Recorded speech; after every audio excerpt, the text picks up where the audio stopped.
Hello, this is titled Welcome Back. Scripture is taken from Zechariah 2, verses 11 and 12.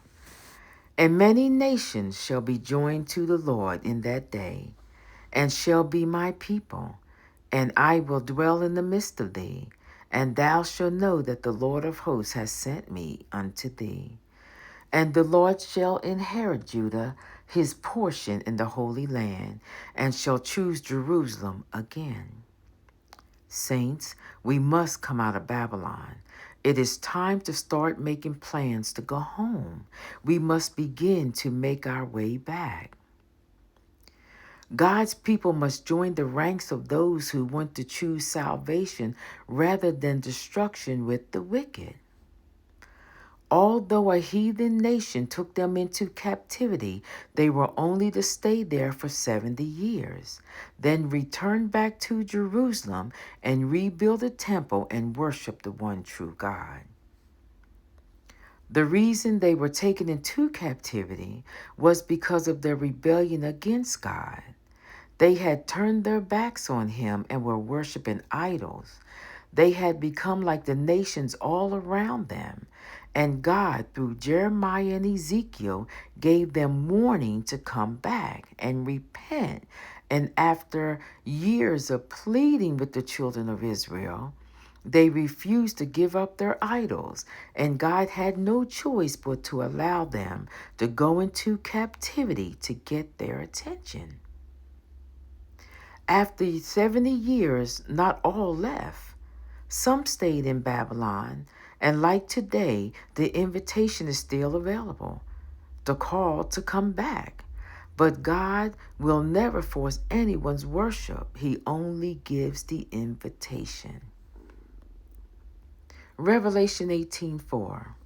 And I heard another voice from heaven saying, Come out of her, my people, that ye be not partakers of her sins, and that ye receive not the plagues.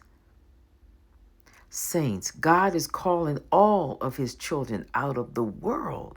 He is pleading for them to return before it is too late, and they be destroyed with the wicked. During the time of Zechariah, they were all physically come out of Babylon to rebuild the temple. Now it's a spiritual calling. I'm going to read that again. During the time of Zechariah, they were to physically come out of Babylon and rebuild the temple.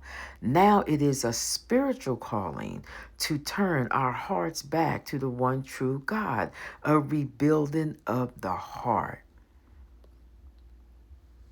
Our bodies are a physical temple where the Lord dwells. He dwells within our heart. The first time they were to come out, rebuild the city. This time we are to rebuild our hearts and our lives to accept Christ when he is telling us to come out of her, my people. Actually, he is pleading for us to come out of her, my people. James 4:4. Ye adulterers and adulteresses, know ye not that the friendship of the world is enmity with God?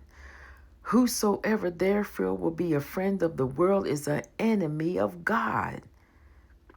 1 John 2:15-17. Love not the world, neither the things that are in the world. If any man love the world, the love of the Father is not in him.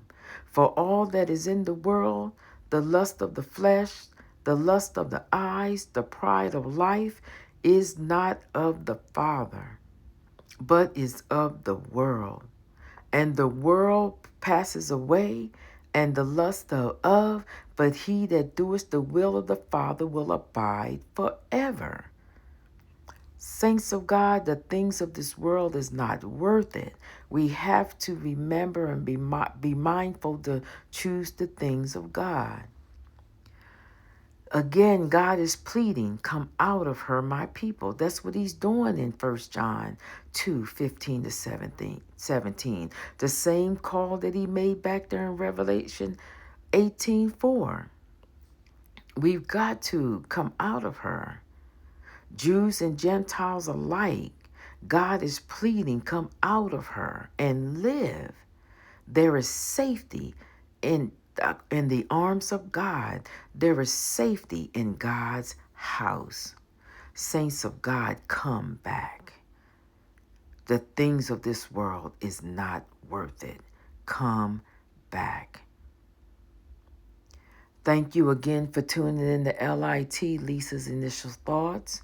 Until we meet again, stay safe, stay blessed, and most of all, stay in the fight.